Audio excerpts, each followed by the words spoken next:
So by now you can see that this is quite a complicated system.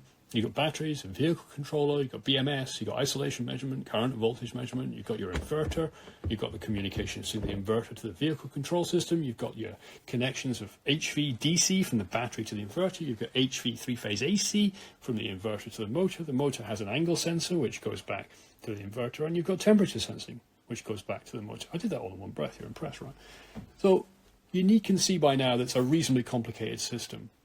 So there are two other aspects that you need to control that we haven't looked at yet. One of them is the vehicle controller, essentially the ECU of your electric vehicle, the software on that vehicle controller, and all of the wiring, both high voltage and low voltage, that you need to do to make it all connect together.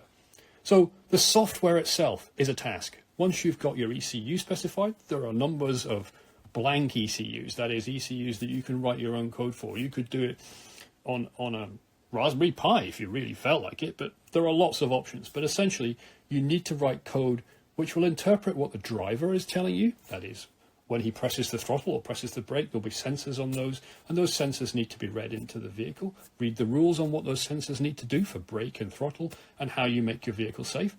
Those should be implemented in the code within your vehicle controller. That is a project in itself. You should have software guys that are absolutely ready. Start with a big high-level plan of what it needs to be done, what it needs to do. It needs to interpret the driver's demands. It needs to look at the battery. It needs to look at the inverter, the vehicle readiness. You have got lots of things in terms of how the vehicle must be switched on and switched off. There's readiness drive lights. There's safety lights. That you've got to control all that stuff. All of that will be controlled from your vehicle controller. And you need to read the rules around the safety lights, ready to drive lights, turning things on and off, and come up with a good flowchart for your software structure within your vehicle control unit. In addition to that is the wiring. I've long given up trying to understand why people build a whole car and then dangle bits of wiring over it like insane spaghetti and hope that it will work. No. Build your wiring on the CAD the same as you would do any other part that you're going to fit to your car.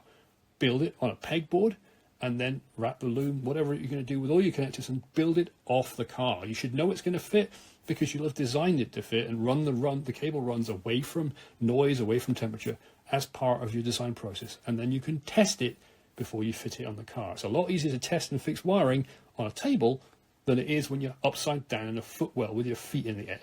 Don't do that. Don't be that team. You don't want to do that on a Saturday morning.